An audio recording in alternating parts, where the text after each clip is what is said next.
sillage du secteur du ciment, le secteur de l'acier se porte plutôt mal en ce début d'année 2017. La faiblesse de la commande publique et de manière générale celle du BTP pénalise ces secteurs. Ainsi, concernant l'acier, la consommation a baissé de près de 9% durant ce semestre, mais cela n'a pas empêché Sonacid d'augmenter ses ventes grâce à des effets prix.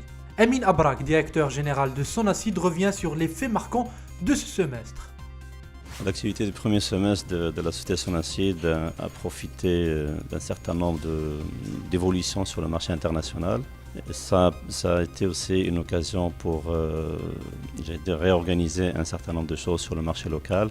C'est ce qui nous a permis de tirer profit pour le compte de l'entreprise. Il y a encore beaucoup de travail, aussi bien sur les questions liées aux importations, des questions liées à la protection globalement de notre activité sur le marché, mais nous sommes très confiants, les choses progressent dans le bon sens. Quant aux perspectives pour le reste de l'année 2017, Emin Abrak se montre plutôt prudent.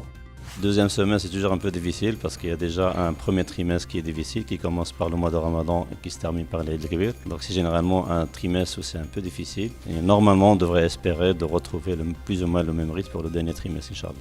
Lors de cette conférence de presse, le management de Sonacid est longuement revenu sur les mesures de sauvegarde qui devraient s'arrêter fin 2018. En effet, pour les dirigeants de Sonacid, l'avenir de cette industrie va passer forcément par la protection pour contrer le dumping réalisé par quelques pays en excédent de production, notamment la Chine, la Turquie et dans une moindre mesure les pays de l'Europe du Sud comme l'Espagne et l'Italie.